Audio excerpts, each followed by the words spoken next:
petit gros gibier, bon, globalement, c'est une saison qui ressemble comme une sœur à la précédente.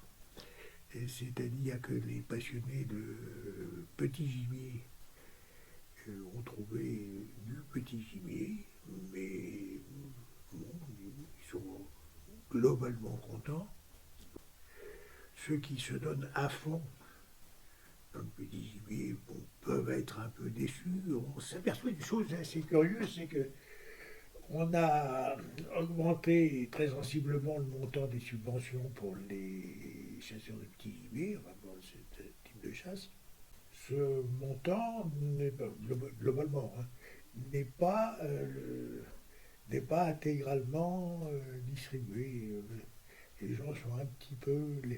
Enfin, pas se cacher derrière son petit doigt, et des sangliers, il y en a partout. Vous ne faites aucun effort, alors que pour le petit gibier, il faut faire des efforts.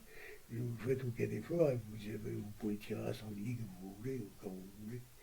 Donc, la loi du moindre effort, je ne veux pas être méchant, je ne veux pas dire du plus gros, mais fait que le petit gibier est malheureusement un peu le cadet des soucis de la plupart d'une grande partie des chasseurs, alors que c'est la base de la chasse. Que, il y a des passionnés de petits gibier qui font un énorme travail et ils mériteraient d'être mieux récompensés, mais par l'adhésion du monde de la chasse à ce type de. Mais bon, il ne faut pas oublier que l'animal le plus prélevé en Sarthe, c'est le pigeon ramier. Voilà, moi j'y vais, nous sommes devenus des comptables, auxiliaires de l'État, régulateurs du grand gibier, donc nous devons remplir les cases des plans de chasse, et on a assisté en fin de saison à quelque chose d'assez curieux, c'est qu'il y avait des gens qui étaient sollicités pour chasser pratiquement tous les jours, les retraités, parce que les détenteurs de droits de chasse, les sociétés ou des terres privées, n'arrivaient pas, je dis bien, n'arrivaient pas à faire leur plan de chasse. Donc nous avons été obligés, pour plaire à l'administration et aux statistiques, de faire un appel au peuple et de dire aux gens qui avaient des plans de chasse importants qui n'arrivaient pas à les faire, ils veulent bien faire un effort. Ce n'est pas pour ça que l'effort a été couronné de succès. Mais bon, il y a eu effort. Il y a eu intention de.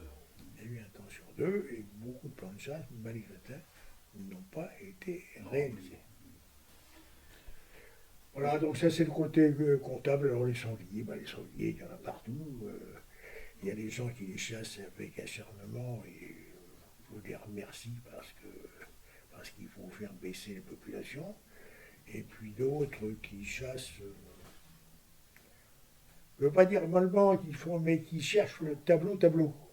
Et donc on ne chasse pas souvent pour que les animaux soient tranquilles dans un secteur. Et puis on déclenche une chasse et où évidemment il y a, si je retire bien, un tableau conséquent et qui fait plaisir à la puissance invitante. Mais pendant ce temps-là, pendant le temps où on a laissé les sangliers tranquilles, ils ont fait des dégâts. Donc ça engendre des polémiques avec les voisins. Bon, voilà, dont acte. Ok, Monsieur le Président, peut-on parler de la future assemblée qui aura lieu, vous nous donnerez la date et le lieu.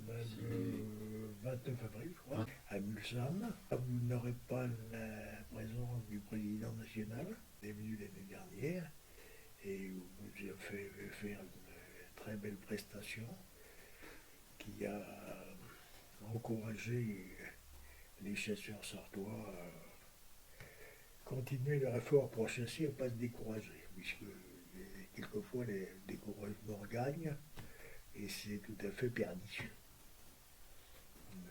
Alors vous aurez l'intervention d'un monsieur qui est un anti-chasse converti à la chasse. et qui veut faire une intervention pour nous inciter à aller à la chasse. Bon, c'est pas mal, c'était quelqu'un qui a trouvé son chemin de Damas. À Saint-Ouen? Ah non, pas Saint-Ouen. Non. Et il va prêcher les bonnes paroles. Les nouveaux convertis sont toujours plus fougueux que les anciens paroissiens. Normalement, nous devrions annoncer une baisse des taxes hectares.